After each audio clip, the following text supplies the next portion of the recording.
Good afternoon, everyone. My name is Raymond Kwong.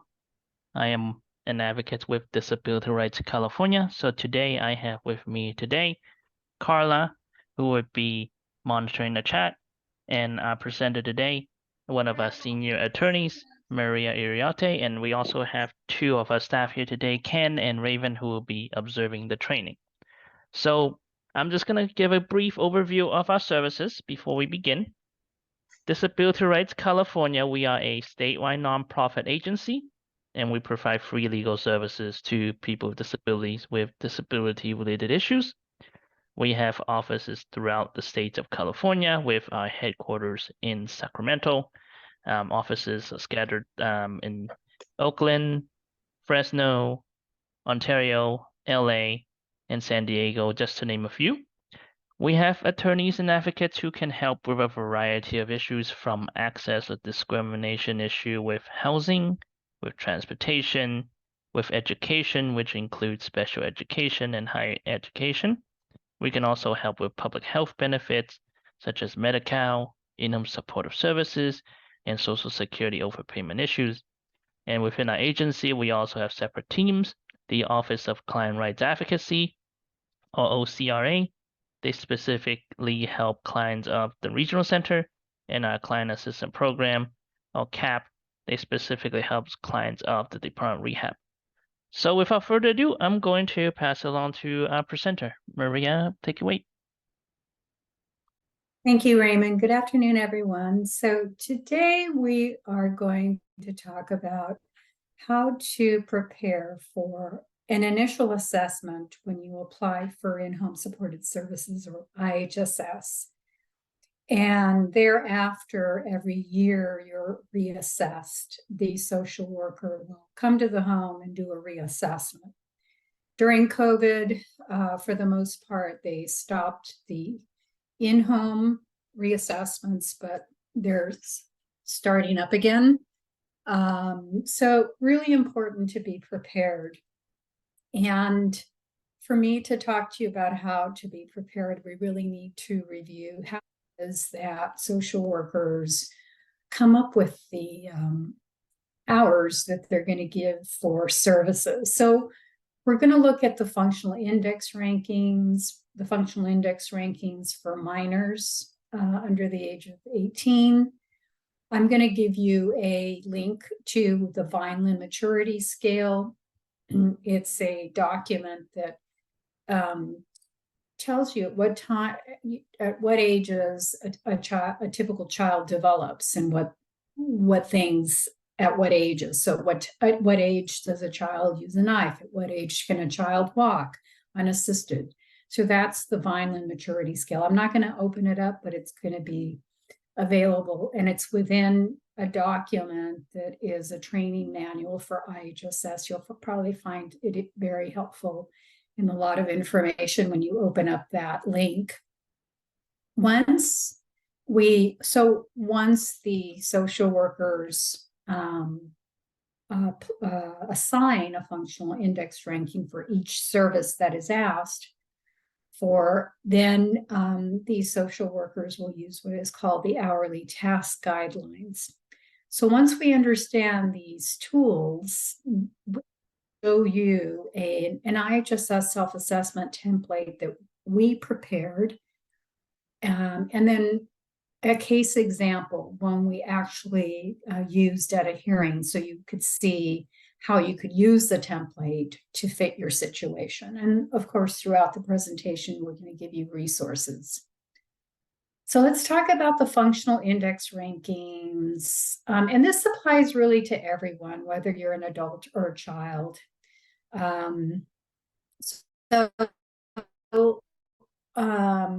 So again, for each service that you ask for in the program, the worker will assign a ranking. Rank 1 means that you're independent and they're not going to give you any time for that service. Rank 2 is the only rank where the provider can give the person who's receiving IHSS verbal assistance so that the person can do the task. So for example, if I need reminding to eat, I can physically feed myself, but I don't remember to eat. that would be rank 2 in feeding. If I need to be reminded to take my medication, that would be a rank 2 in personal care. And it's the only ranking where the provider is not providing physical service, but reminding the person to do the service.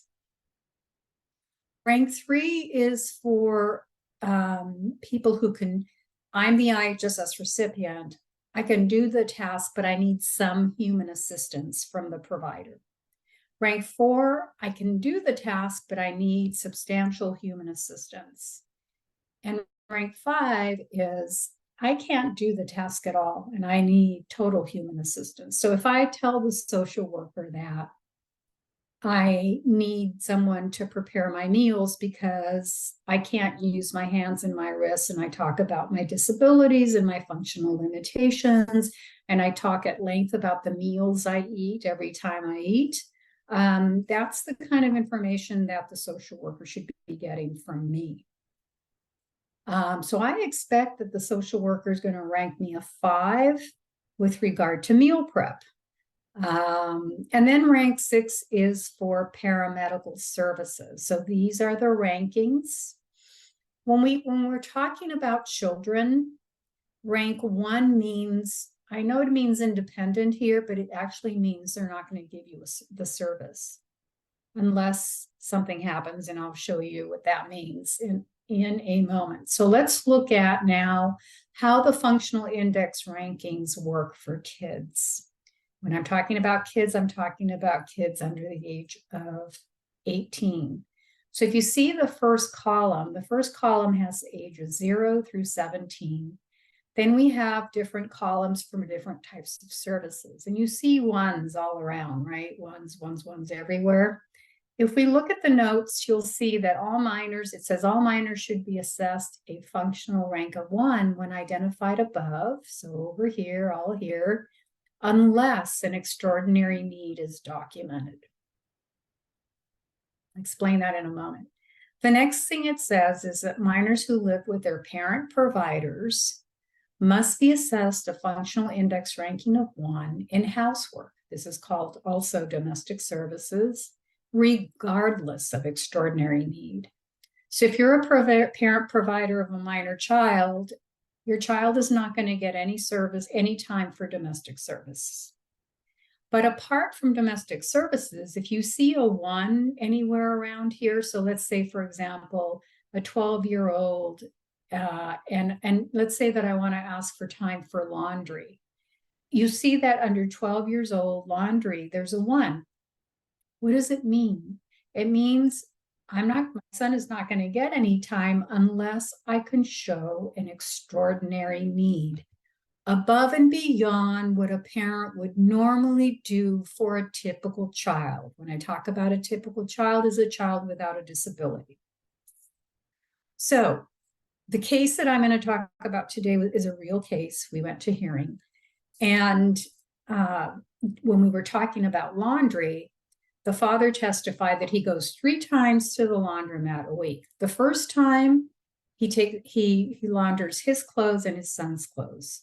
The next 2 times, it's only his son's clothes and linens because his son is 12 years old, uses diapers, has accidents, puts his hand in the diaper and smears feces all over the place.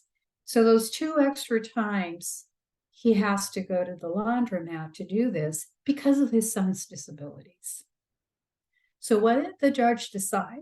The judge decided that first time that the father goes to the laundromat to clean the clothes is what a parent would do anyway.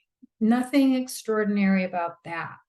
But the 2 additional times that the father's required to go to the laundromat because of his son's disabilities and his accidents, what he does, those are extraordinary needs. And so the judge gave the father time for those 2 extra times that the father goes to the laundromat. So when you're thinking about an extraordinary need and you see a 1, you have to think about, well, above and beyond what you would normally do for a typical child. Sometimes social workers will say, well, let's say you have a 9-year-old child and you're wanting, time to go buy groceries for the child. Well, there's a 1 here, right? Under 9 years old, 1. Where's the extraordinary need above and beyond what the parent would do for a child without a disability of the same age? You know, unless you're having to go and buy special food, and you'd have to go into a lot of detail as to why you need your 9-year-old son should get time for going to the market. And sometimes you see that there's a 1 or a 6. So these are the functional index rankings that are allowed to be used for the service. Sometimes you'll see you can use rankings 1 through 5, or sometimes it's 1, 5, or 6. And those are the rankings that are used.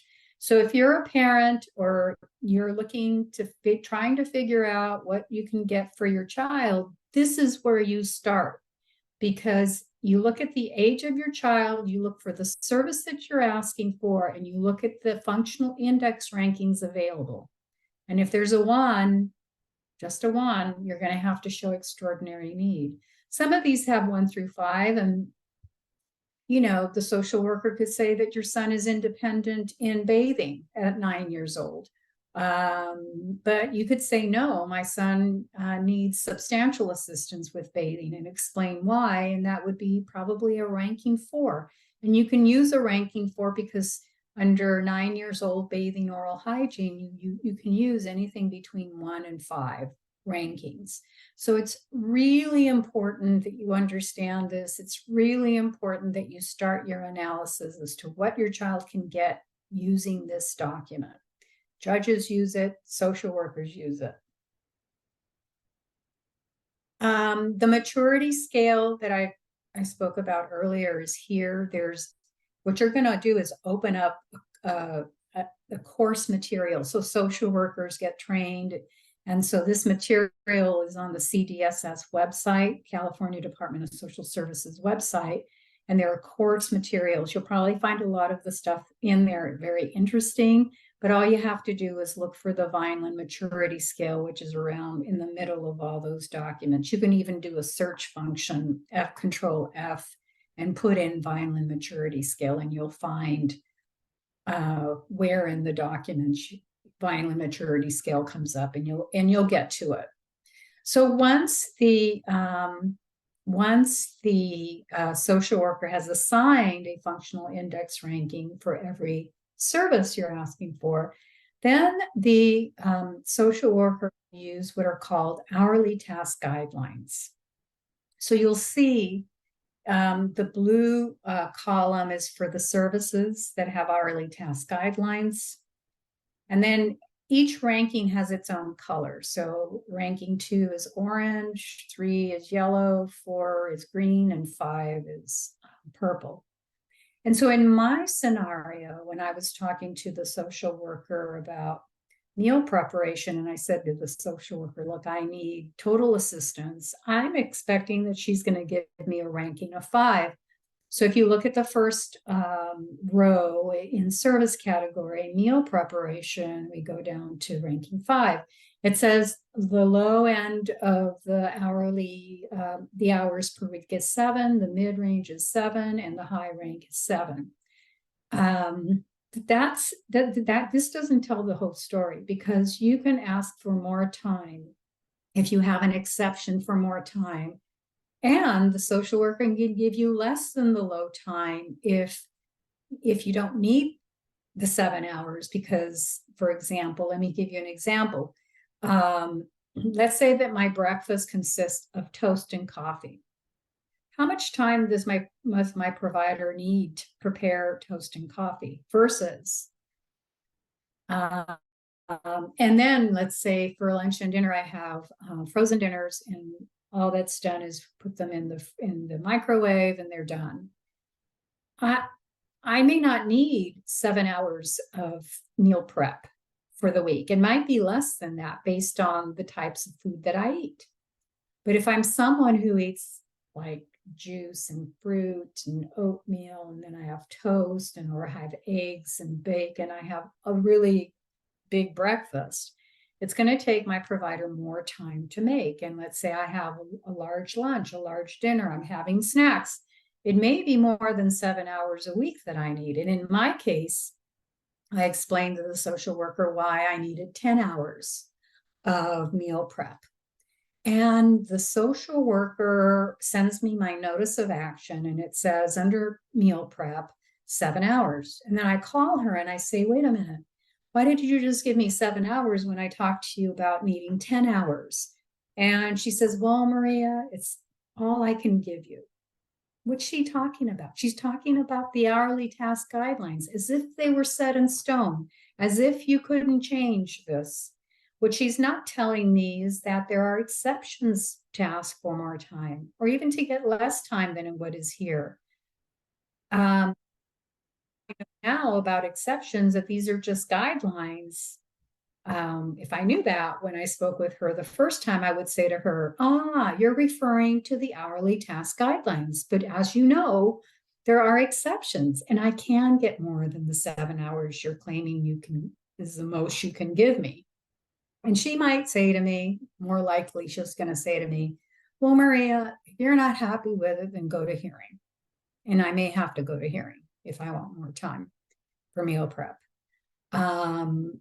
So this is the way the hourly task guidelines work. I mean, you'll see, for example, it says here for domestic services is a total of 6 hours a month. But it's only a guideline. I represented a gentleman years ago who needed a lot more hours than 6 in domestic services. I got the same spiel from the social worker. This is the most we can give you. And I said, no, you could give me more. And she says, well, if you're not happy, go to hearing. Okay, we went to hearing. We presented evidence as to my client's disabilities and why he needed time in the area of domestic, more time than 6 hours a month in domestic services. And the judge issued a decision giving my client more than 30 hours of domestic services. So what I want you to take away from this right here is that they are only guidelines, but you're going to have to talk about why you need more time. Like when you're preparing for an assessment, and you're going to see this in what I show you, what service do you need? Why do you need help with the service? How much time do you need for the service? Why are you asking for that much time, right? That's going to be really important in the assessment. So these are the hourly task guidelines. Now let me show you the IHSS self-assessment template that we put together.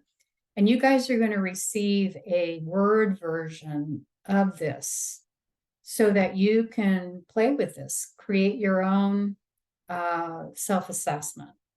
This self-assessment starts off with the client name, and then we have a summary.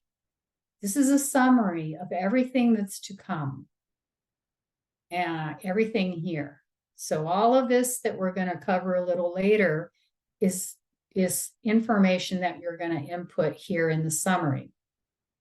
So we have the category of services, domestic services. Now, domestic services, there's a definition as to what is domestic services. And in our template, we actually give you the definition of domestic services. We give you the manual of policy and procedures where you can find the regulation on domestic services. So this is what comprises domestic services: taking out the trash, cleaning the stove, changing bed linens. And so you're going to do an assessment. But let's go back to this. And then this is for when you already have hours, right? When you have a notice of action and the county authorized hours, and this is where you're going to input the hours that the county authorized for whatever services you got. And then the third column is the hours that you're requesting, right? Because this is one where you're going to go to a hearing. And so, or what you can do here is put the hours you had from the prior notice of action and then the hours that you want now. So it's very clear what services you're asking for and how the hours compare between what you want and the county has authorized. You don't, when you're doing your own self-assessment, you only include the categories of services that you're asking for, or if you're going to a hearing, the category of services that you're disputing at the hearing, right? And so each service has its manual of policy and the regulation where you find it. So related services comprise of meal prep, snacks, meal cleanup. Snacks is actually part of meal prep. Routine laundry, shopping for food, shopping for other things and errands.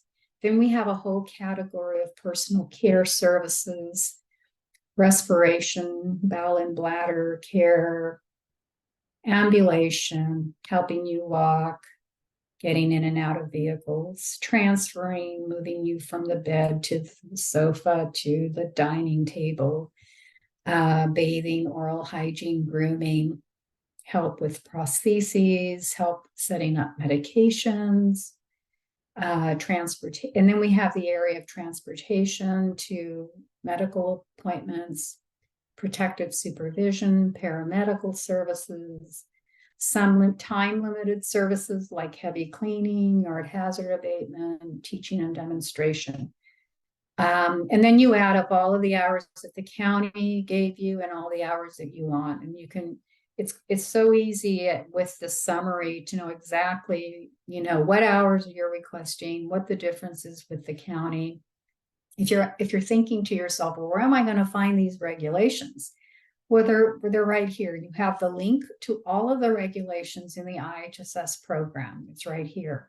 And the assessment tools that we just reviewed, they're here too. So let me show you how this works. So for every service, what we've done in this worksheet is that we put the category of service, what the regulation is, what the number is of the regulation and the definition. And we have here a functional index ranking. You're going to rank your own service. Like, so for example, if I need help cleaning the bathroom, depending on the type of assistance I need, I'll rank myself a 2, 3, 4, 5, right?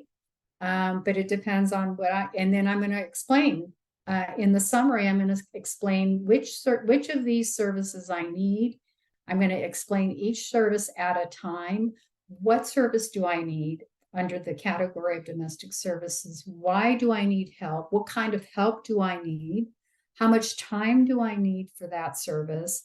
And why am I asking for? You always have to think of a reasonable time. Well, what's a reasonable time for example, vacuuming a 600 square foot apartment where you only have carpeting in the living room? You can't ask for 20 minutes for vacuuming. It's beyond reasonable. No one is going to believe that your provider needs to spend 20 minutes vacuuming that piece of apartment. If you're going to ask for time that seems beyond reasonable, you're going to have to come up with a good explanation. And remember, even when you're talking to a social worker, and especially when you're talking to a judge, you don't want to exaggerate, because once they pick up on the fact that you're exaggerating, everything you say may seem like an exaggeration to the person who's listening to you. So you have to be very clear as to what you need, why you need it, and have a really good explanation for time that seems extraordinary. And so related services, again, meal prep, it includes, this is the definition of meal prep, it includes planning menus, removing food from the refrigerator pantry, washing your hands before you prepare your meals, washing, peeling, slicing, etc., setting the table, pureeing food, cutting food into bite-sized pieces. And then it's interesting because the regulations also talk about things that could require an exception. For example, the extent to which the recipient can assist in performing the task safely. What type of food is the person eating for breakfast, lunch, dinner, snacks? Do the meals require just reheating versus a new meal every time you sit down and eat? How frequently does the person eat? Is this someone who eats only twice a day, once a day, 4 times a day? Exception. So, does the meal need to be pureed? Does it need to be cut up into bite-sized pieces? Is there a special diet that requires more preparation, more frequent meals? These are just examples of things that could be exceptions for more, exceptions for less time. And then you have the functional index ranking that you would give yourself for meal prep. And I can tell you, and if you look at the functional index ranking for kids and you see a 1 under meal prep for that age range, you're going to have to talk about the exception. And maturity, the Vineland maturity scale, you can compare a child of your child's age with a child at the same age, and that child, according to the Vineland maturity scale, can already use a fork and knife, and your child of that age can't. This is just information that you can include, and then you do a summary. The summary will be, you're going to talk about breakfast, you're going to talk about lunch, you're going to talk about dinner, you're going to talk about any snacks. Meal prep, same thing. You're prepping, maybe your meal prep, meal cleanup. You're talking about breakfast, lunch, dinner, and snacks, and then routine laundry. So this is the way, this just goes on and on and on and on. This is the worksheet that you're going to use to prepare for an assessment or reassessment. And by the way, when you prepare it the way I'm going to show you, you're almost ready to go to a hearing. Really, you're going to see. And then we have all this. So like I said, you're going to receive a Word version of this so you can play around with it, because we played around with it and we came up with the one we used in a case. And this is a case, Mario. And let me give you some procedural background, what happened in this case. So this is a child who was receiving services through the IHSS program, and he was being reassessed. So the county worker came to reassess the child. And then the county worker issued a notice of action.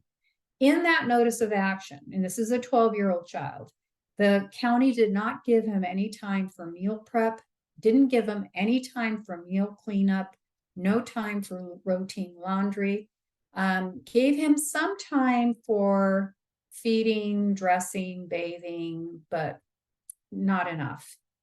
Gave him time in other categories that were fine, no problem.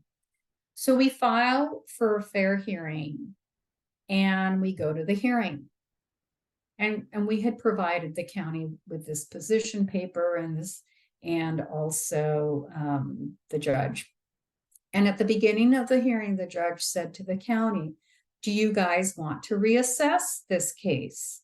When the judge says that to the county, it's because the judge is thinking, okay, generally speaking, the judge is leaning in favor of the claimant, the person who filed for the hearing, right? In this case, my client. And so the county worker got the hint that maybe they should reassess. Because we brought up the fact that with meal prep, meal cleanup, and routine laundry, he could get time because there was an extraordinary need. Because when you look at the functional index ranking for minors, for a 12-year-old, these 3 services had a ranking of 1. So what does it mean? We have to show extraordinary need to get time for these 3. So the county said, okay, we're going to go ahead and reassess. And so we stopped the hearing, the county reassessed the client, and then the county issued a notice of action for September 22nd, 2020. And the county did, in fact, give the client time for meal prep, meal cleanup, routine laundry, and gave him a little bit more time in these areas: feeding, dressing, bathing, oral hygiene, grooming, with the time that they had given the client. And so we filed for another fair hearing, and that is the fair hearing that we prepared for. And this is the document that we prepared for that hearing. So in this case, we had a notice of action, and we just put the hours that the county had given us in that notice of action.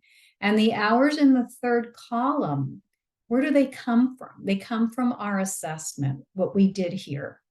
Okay. And so you could see these are the hours that were in dispute at the hearing. We didn't include all the other services or the hours that we were not disputing, because they weren't, first of all, the hours that we're not disputing, we don't have to bring up at the hearing, right? Only what you're disputing. And we wanted to make it a very simple document. We took out all of the other services that were not relevant. So you have a very clean and simple document. So it's very clear from looking at this summary what the services are in dispute are, what the county authorized, and what we were asking. Very simple. And then this is where all the work comes in. So meal prep, we ranked the child a 5, and we talked about his extraordinary need. A child at age 5 or 6 can already use a butter knife. Mario is 12 years old. He can't independently spread butter on his bread or cut his own food into small bite-sized pieces. When he's at school, he has to have assistance in preparing his meal. Now, by the way, this is our assessment, but at a hearing, the father did provide a lot of testimony as to all of these categories of services. We provided documents that supported everything that we said here, doctor letters, IEPs, IPPs, so that, and where possible, we would include some of the information in the assessment. But there's a lot going on other than this assessment, but this is what you need to do to prepare for a hearing. So we wanted to give the judge an idea of what Mario's meals look like. His breakfast, Dad will give him a glass of milk when he gets up, and then he'll prepare a combination of things like eggs, beans, tortillas with cheese, pancakes, butter on bread, fried banana, cereal, combinations of this. He says it typically takes 15 minutes to make the meal, and he has to cut Mario's food into bite-sized pieces since he doesn't use utensils and he doesn't know how to cut his own food. Here, you're going to see the word prorated. Father, the same food that father makes, he's the provider, he eats. The same food he makes for his son, he eats. And so the program will prorate. The program says, well, Father, you're not an IHSS recipient, and we're not going to pay for you to make food that you're going to eat also. So the 15 minutes that we're claiming for preparing the food is going to be divided by the number of people who benefit from that, Mario and the father. So divided by 2 comes out to 7.5 minutes per day, 7 days a week, or 52.5 minutes in the week. What kinds of snacks does Mario get? 2 minutes. It typically takes 5 minutes to prepare 2 snacks a day. So that's 10 minutes, 7 days a week. Lunch. So this is the big meal of the day where Dad makes the big meal, like beef, chicken, pasta, rice, starches, vegetables. Takes about 20 minutes. Again, father eats the same food that Mario does. So that is prorated. The 20 minutes are prorated. And proration happens with domestic and related services. So meal prep is a related service. For dinner, Dad reheats what he made for lunch. Takes about 10 minutes to do that. Since Dad eats the same food that Mario does, it has to be prorated. And so we included in obvious information that, it takes there's time that you need to do things to prepare meals. Now, the program won't pay for the time that the meal is actually cooking, because the provider could be doing other things. Remember, this is meal preparation, not meal cooking time. Now, this, you're probably thinking to yourself, well, where's the exceptional need? This sounds like something that you would do for a typical child. Yes, except for two things. Cutting, a 12-year-old can cut his food. Without a 12-year-old without a disability can cut his food, can use a knife and fork, doesn't need help cutting the food into bite-sized pieces. That is the first extraordinary need. All the stuff that we provided here was to give the judge an idea of the food and how long it takes.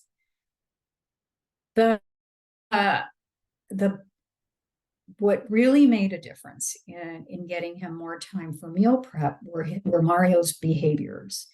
And when we look at the other services that we asked for, you're going to realize that his behaviors are a big part of how long it takes the dad to complete tasks. So while the father is preparing the meals, Mario will have behaviors. He'll start biting himself, becoming combative, maybe because he's hungry or he's soiled his diapers, whatever the reason. So dad testified at the hearing that he has to actually stop preparing the meal, go and handle the behaviors, and then come back. I worked on this case with some of my coworkers, and we were going back and forth about how is the behavior going to be used by the judge. I wasn't too sure that behaviors were going to get us, like, that it was going to be considered an extraordinary need. Well, I was wrong, because then the decision, the judge gave the father time for meal prep, much more time than the county gave for meal prep, which included the cutting up of the food into bite-sized pieces and having to take longer time to prepare the meal because of Mario's behaviors. His behaviors caused the extraordinary need. And I was so glad that we went into it at the hearing, because I wasn't quite sure. Sometimes you don't know how things are going to work out or how things are going to be used, but in any event, and so those two things were extraordinary needs, and those two things got my client a lot more time in meal preparation. And it was important to give the judge all of this information. The judge needs to know, the basics of meal prep. Meal cleanup, we ranked him a 5. An 8-year-old can clean up after himself or herself and do their own dishes. Mario can't. And this is another area for a 12-year-old. Meal cleanup is ranked a 1 in the functional index ranking. So what do we need to do? We needed to show extraordinary need. So a 12-year-old can do it. Mario can't. And so all of this time, so it says here, so it typically takes 10 minutes with the exception of snacks, which is 2 minutes. And so snacks are not prorated, but the other time is prorated because it's father and son sharing in the meal cleanup. And Mario got some time for that, because it's extraordinary for a child to have to, a 12-year-old can do it. At that age, Mario couldn't. Routine laundry, I already talked about this. He uses diapers. A 12-year-old, typical 12-year-old doesn't use diapers anymore. And what was extraordinary were those 2 additional times that the father had to go to the laundromat to do clothes because of Mario's disabilities and what he would, have accidents and And the fact that he would put his hand in his diapers and smear feces all over himself and everywhere else. So again, the first three services, we had to show an extraordinary need. But when it came time for the rest of the services, which included feeding, dressing, bathing, oral hygiene, and grooming, in the functional index ranking, you'll see that you have the opportunity to use 1 through 5. And so we don't have to show extraordinary need when we have a ranking of 5. We just have to show how he differs in the area from a typical child. So under routine laundry, we ranked him a 5. So he soils his diapers, he soils his clothes, he soils his linen. And we did, I'm sorry, I just did that one. Okay, so those were the 3. So feeding, let's go to feeding. Functional index ranking of 4. That means that he needed substantial assistance to feed himself. We're not saying that he needs someone to help feed him. He could do it, but he needs substantial assistance. So a 1-year-old can eat with a spoon, drinks unassisted from a glass and chews. A 2-year-old can eat with a fork. An 8-year-old can use knives and forks. Mario can't do it. We got some information from the independent evaluation through school that he needs hand-over-hand assistance when he's eating at school. And then we talked about his feeding. He's able to self-feed foods, bananas, crackers, potato chips, anything that's cut up into bite-sized pieces. He can't hold utensils or cups or glasses. For that, he needs his father's assistance. When he tries to use a utensil, his father will place his hand over Mario's to try to help him learn to use utensils. The task consists for feeding 25 minutes for each meal, with the exception of snacks. Snacks can take about 10 minutes to do. Depending on the day that Mario's having, it can take longer to feed him because he becomes combative. If he doesn't get fed fast enough or he wants a diaper change, what are some of those behaviors? He'll bite himself, his clothing. He'll attempt to hit his father. These are examples. And by the way, when we were at the hearing, the judge was very interested in all these behaviors. And so there was a lot of testimony from the father about the types of behaviors and how long they lasted. And so when he has behaviors, then his father has to redirect him, right? So he said that father spends an average of 1 hour and 19 minutes a day feeding him 7 days a week, or 9 hours and 22 minutes feeding him. So he got almost all of this time. Why? Because there were behaviors, because the dad testified to the behaviors, because there was information in the documents, like the IEP, the IPP, that talked about this. It wasn't just something out of the blue. There was independent information to corroborate what the dad was saying about the behaviors. With regard to dressing, there's the functional index ranking allows from 1 to 5 for a 12-year-old. We ranked him a 4. A 5-year-old can dress him or herself. He can't. Mario can't. He needs assistance. He's dressed up to 3 times a day since he soils his diapers. Again, why did he get more time than what the county gave him? Because of his behaviors. He becomes combative. He starts to laugh for no reason, makes it difficult, or otherwise just does things that makes it hard for his father to change him. And dad testified that it could take up to 20 minutes to dress or undress him. At least once a day, he has an accident. So we were asking for 1 hour a day, 7 days a week. With regard to bathing, oral hygiene, grooming, we ranked him a 5, meaning that he needs total assistance.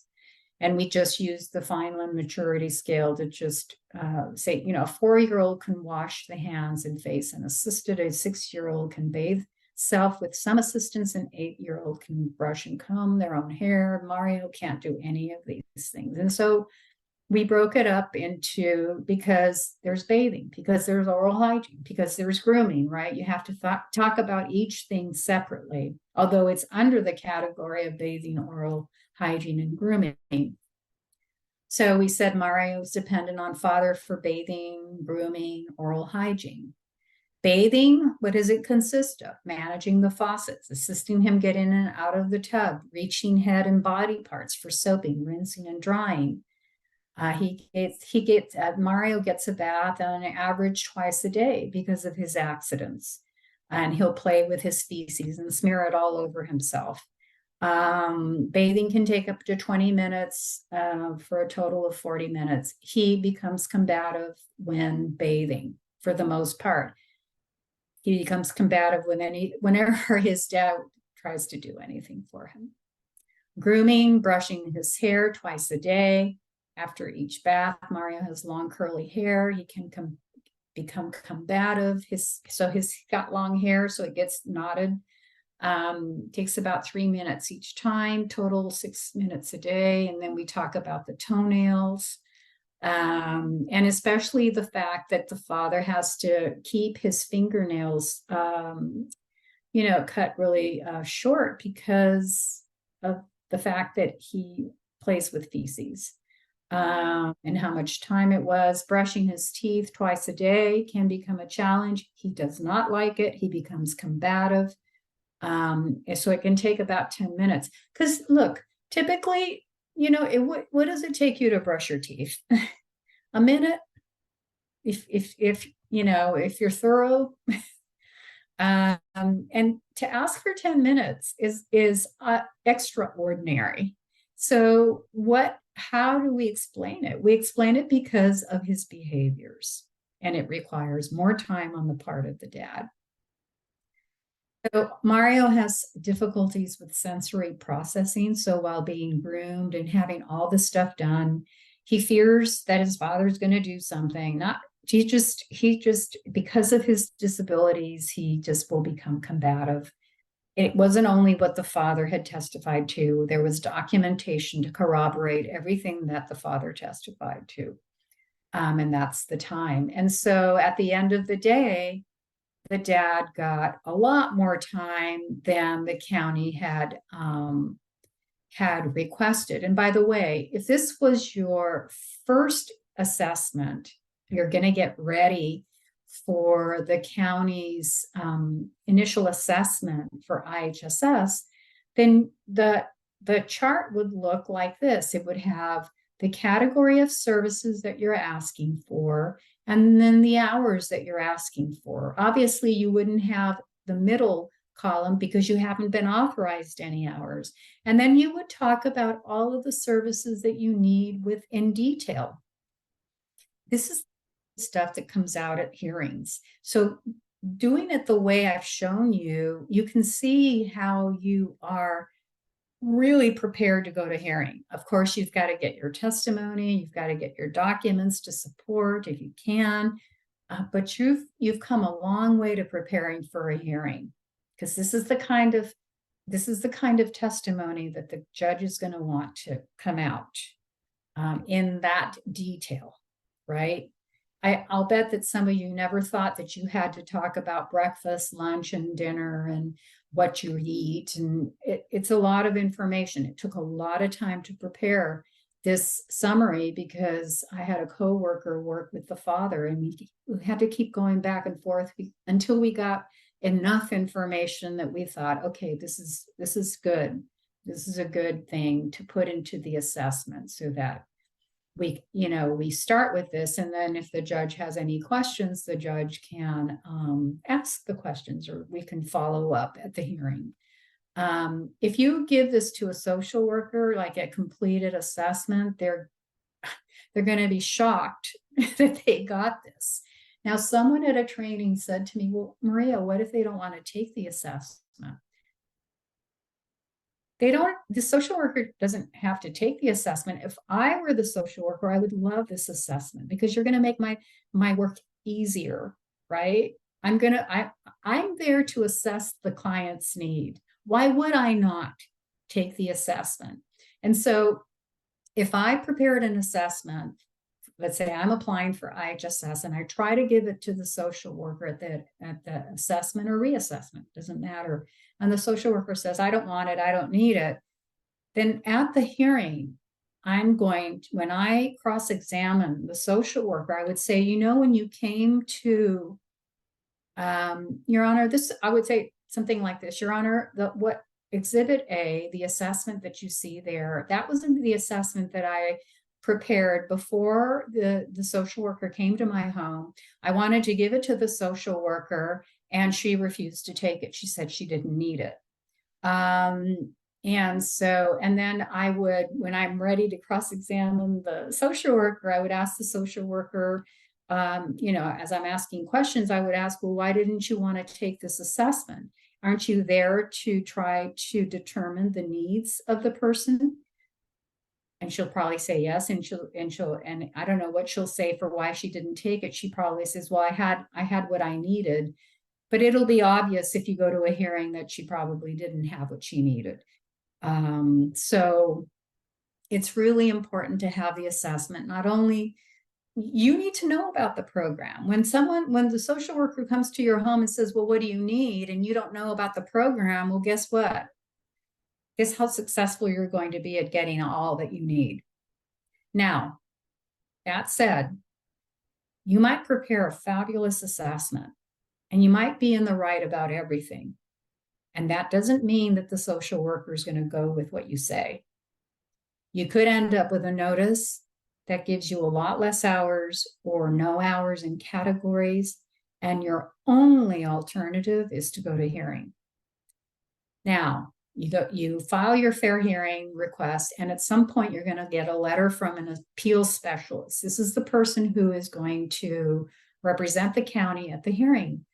And you should have a conversation with the appeal specialist. The appeal specialist is going to invite you to reach out to this person to talk about the case. You can learn a lot about your case by talking to the appeal specialist. They can learn about your arguments too, but it's an opportunity to try to settle the case too.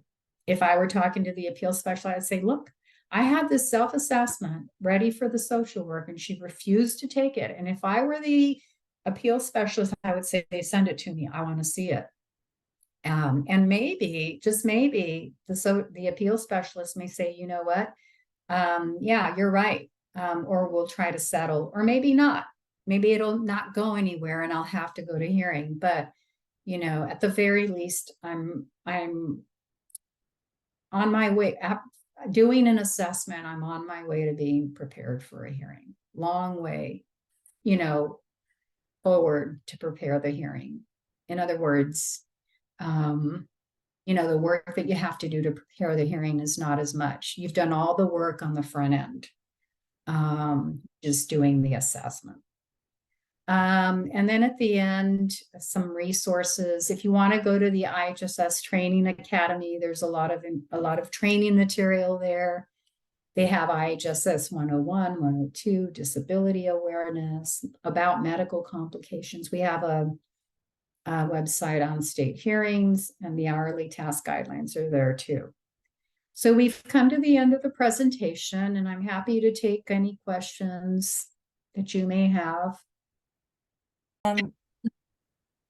Thank you everyone for attending our training this afternoon. We really appreciate you spending your afternoon with us and taking the time to learn more about IHSS assessments and reassessments. Big thank you to Maria and the Disability Rights California team. Big thank you to our interpreters and our FRC staff as well. Just as a reminder, we will be sending out a follow-up email tomorrow with the surveys and the materials used during this training. Okay, and that's it for me. So, okay, have a good one, everyone. Bye.